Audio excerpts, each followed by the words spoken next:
मस्मिरा नमो नमो शंकर भोलेनाथ शंकर जय त्रिलोकीनाथ शंभो जय शिवाय नमो नमो शंकर भोलेनाथ शंकर रुद्रदेव जय महेश्वरा।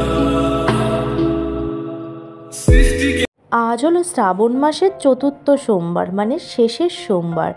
আর এই রাস্তা দিয়ে বাবার চেলারা বাবার বাড়িতে যাচ্ছে। হর হর মহাদেব। আমার ভীষণ ইচ্ছে ছিল যে এবছর তারকেশ্বরে গিয়ে বাবার মাথায় জল ঢালবো। আমি যে বছর তারকেশ্বরে গিয়েছিলাম এতই ভিড়, আর অনেকটাই ছোট ছিলাম। সেই সময় বলেছিলাম তুমি আমাকে এত কষ্ট দিলে তোমার কাছে আর আসবো না। সেই থেকে বাবা আমাকে কোনো দিনও টানেনি।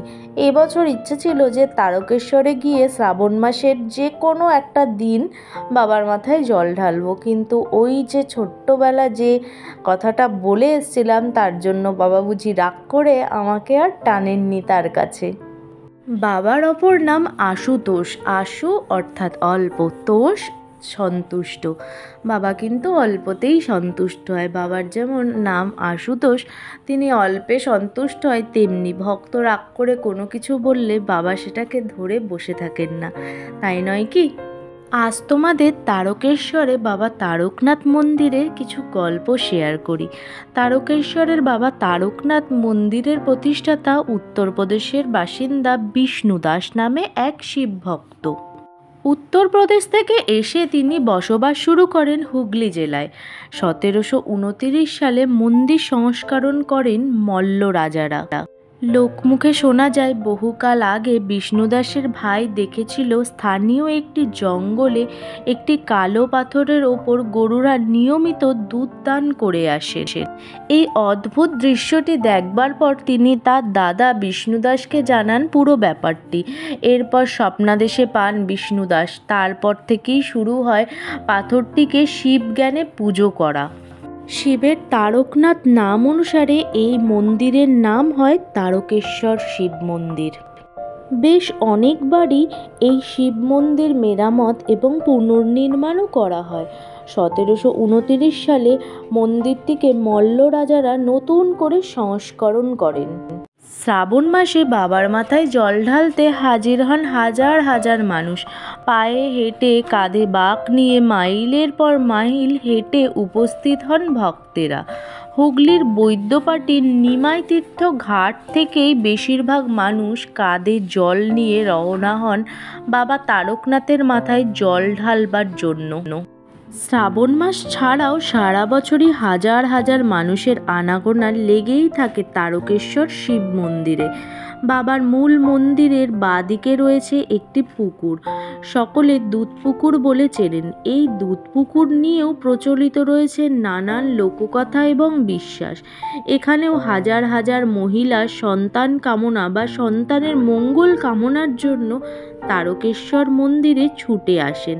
মনস্কামনার জন্য মন্দিরের বিভিন্ন দিকে মানুষ ঢিল বেঁধে আসেন। মন্দিরের লাগোয়া একটি কালী মন্দিরও রয়েছে। তবে এই শিবলিঙ্গ হঠাৎ কিভাবে এলো এ নিয়েও একটি কাহিনী আছে।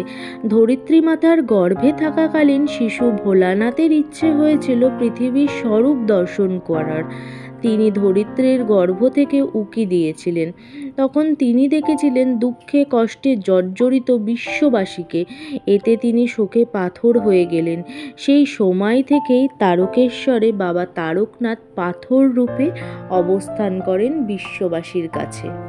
তোমাদের সঙ্গে গল্প করতে করতে আমার বাড়ির শিবলিঙ্গকেও পুজো করা কমপ্লিট হয়ে গিয়েছে, আর মন্দিরের শিবলিঙ্গকেও আমার পুজো করা কমপ্লিট হয়ে গিয়েছে।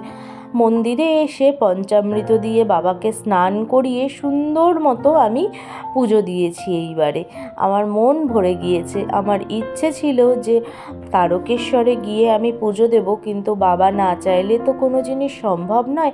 বাবা যেখানে চেয়েছে সেখানেই পুজো দিয়েছি। আর আমার কাছে তারকেশ্বরেই বাবা বসে রয়েছে, অন্য অন্য শিব মন্দিরে তিনি ভক্তদের দেখতে পাচ্ছেন না, এটা কখনোই নয়। মন থেকে ডাকলে বাড়ির শিবলিঙ্গতেও মহাদেব কিন্তু সাড়া দেবে।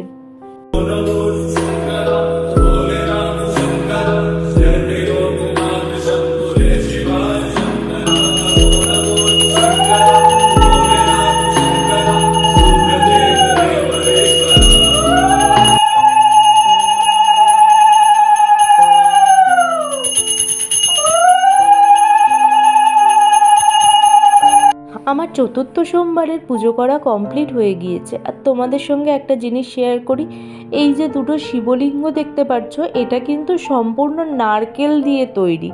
আমি এর আগে এরকম শিবলিঙ্গ কোথাও কোনোদিনও দেখিনি। এরকম যে হতে পারে আমার সেটাও জানা ছিল না। তো এই মন্দিরে কিন্তু এই নারকেলের শিবলিঙ্গ দিয়েও কিন্তু পুজো হয়। রাত্রিরে আরতির সময় আমি তোমাদের সেটাও শেয়ার করব। এখানে হলো রোদে দিয়েছে। আর এরপরে আমি বাড়িতে চলে এসেছি, আর এখানে রেঁধে নিয়েছি হলো ডালিয়া। তো আজকে আমি ডালিয়া খাবো, আর এখানে নিরামিষ একটু তরকারি করে নিয়েছি। এই যে নিরামিষ আলু দিয়ে আর হলো পটল দিয়ে একটু তরকারি করে নিয়েছি। এটাই আমি আজকে দুপুরবেলাতে খাবো। আর সন্ধেবেলাতে একটুখানি আমি সাবু মেখেছিলাম, আম কুচো কুচো করে দিয়ে। দই ছিল না বলে আম দিয়ে সাবু মেখেছি। এই আম দিয়ে সাবু মাখাটাই সন্ধেবেলা খেয়ে চলে গিয়েছিলাম মন্দিরে। এখন আরতি হবে।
सुगंधि पुष्टिवर्धन उर्वारुकमिव बंधनात् मृत्युर्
সন্ধ্যাবেলায় সন্ধ্যা পুজো কিন্তু কমপ্লিট হয়ে গিয়েছে। আমরা এসে আরতিও দেখতে পেয়েছিলাম, পুষ্পাঞ্জলিও দিতে পেরেছি, সবই পেরেছি। আর এখানে বাবার ভক্তরা বাবার জন্য গঙ্গা থেকে কাঁধে বাঁক নিয়ে পায়ে হেঁটে জল এনেছে। সেই জলই ওরা বাবার মাথাতে ঢালছে। পুজো তো কমপ্লিট হয়ে গিয়েছে, আর দেখো সবাই বসে রয়েছে আরতি দেখছে। এত সুন্দর আরতি হচ্ছিল, উঠে আর আসতে ইচ্ছা করছিল না, কিন্তু কি করব, বাড়ি তো আসতেই হবে। তাই চলো আজকের মতো আমার ভিডিওটাকে আমি এখানেই এন্ড করলাম। আবার তোমাদের সঙ্গে দেখা হবে নেক্সট ব্লগে। ততক্ষণ তোমরা খুব ভালো থেকো, সুস্থ থেকো, হ্যাপি থেকো আর সাবধানে থেকো। হর হর মহাদেব। ভগবান তোমাদের সবার মঙ্গল করুন।